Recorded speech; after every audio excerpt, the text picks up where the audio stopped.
এমন কেউ নেই যাকে ছোটবেলায় জিজ্ঞাসা করা হয়নি তোমরা বড় হয়ে কি হতে চাও। সেই ছোট বাচ্চাটি তখন সে তার মনের ইচ্ছাটা প্রকাশ করে। দেখা যায় কাউকে দেখে বা কিছু দেখে সেখান থেকেই সে উদ্বুদ্ধ হয় সেই জিনিসটা হওয়ার জন্য। সময় যত পেরোয়, স্কুলের গণ্ডি পেরোনো বা কলেজের গণ্ডি পেরোনোর পর সেই ইচ্ছাটা কোনো সময় পূরণ হয়, কোনো সময় হয় না।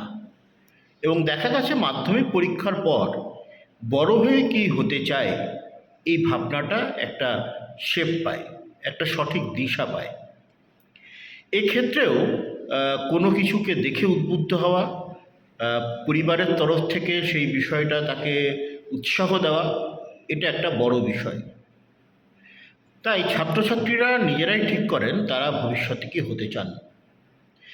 এখন সেই জিনিসটা হতে গেলে তার জন্য কিন্তু সঠিক প্রশিক্ষণ, সঠিক কোর্স বেছে নেওয়া খুব প্রয়োজন। ছাত্রছাত্রীদের মোটিভেট করা যে তোমার যে বিষয় নিয়ে পড়াশোনা করেছো বা তোমার যে একাডেমিক কোয়ালিফিকেশান এই মুহূর্তে রয়েছে, তা সেখানে তোমার এই কোর্সটা তোমার পক্ষে ভালো, যাতে করে তুমি আগামী দিনে নিজের পায়ে দাঁড়াতে পারো। এই ভাবনা থেকেই আমরা একটা পদক্ষেপ নিয়েছি।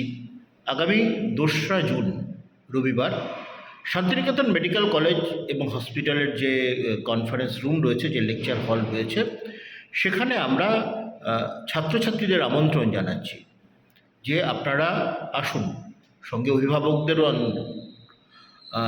আপনাদের কি পড়াশোনা করলে আপনারা আগামী দিনে আপনাদের ভবিষ্যৎ উজ্জ্বল হবে এই বিষয়ে আমরা কাউন্সেলিং করার চেষ্টা করব।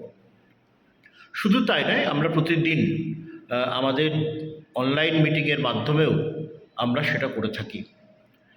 আগামী রবিবার 2রা জুন দুপুর 2টো থেকে আমাদের এই কাউন্সেলিং মিটিংটা শুরু হবে। সকল ছাত্রছাত্রীদের, সকল আগ্রহী ছাত্রছাত্রীদের আমরা সেখানে সাদর আমন্ত্রণ জানাচ্ছি।